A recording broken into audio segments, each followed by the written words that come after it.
Yeah, so let's talk about your mobile and web consumer experience. You're an Epic shop. You chose to build your experience on top of the Epic APIs. Give us an idea of what that experience has been like. A lot of people go the MyChart route. Here's MyChart and away we go. But you really broke it down into its components and built on top of that API set. How's your experience been with that? And then what was your thought process behind not using the out of the box and going with a more customized experience for your consumers? So I think the first thing that we wanted to do is really find out what our customers needed, right? So we leverage customer focus groups to talk to them about what would really help them the most, and they're actually part of our prioritization process. So we're running another one fairly soon on our backlog requests and new ideas, and those things may be in the top line of things that are capable of Epic or not capable of Epic, right? But it's really making sure that we have what our customers want and showing them what's possible. So I'd say that's first and foremost to us. So being able to prioritize those. Second, when I think about Epic and I think about the ecosystem of software, I think you have to split things into front end and back ends, right?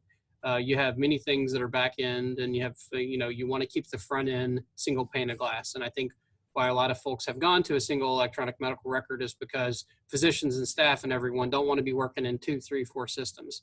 And so you don't want the same experience for your customers.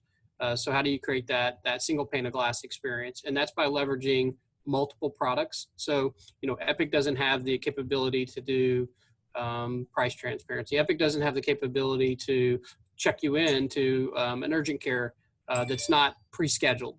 It doesn't have the capability to, and it's coming out with the next release, but geolocation. So what we're doing is basically leveraging the best of what Epic has to offer when they have to offer it. And when they don't have it to offer and our customers want it ahead of time, leveraging third-party vendors like American Well or, Find a Doc or whatever those capabilities are. And those are all the back-end technologies, but we're really controlling that front-end UX, UI, and to make that experience the most optimal, and really leveraging our customers to help us get feedback on it to make sure that it is the most optimal.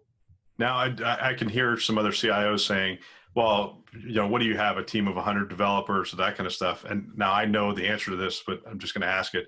How big is your development team? 3 people. Yeah. So, but we've leveraged, and some partners. But, we haven't spent $40 million on this. And I won't tell you how much we spent, but it's a lot cheaper than what people think. And the reason is we're not building back-end technology. We're building front-end technology. And that's really, I think, smart, right? We're leveraging back-end where possible and creating if we have the right architecture, which is a challenge, right? Then we can do this. And I think that's, and this, Bill, in your working environment, that, the healthcare has got a long way related to integration and interoperability and architecture. And it will evolve, but it's very complex at this stage.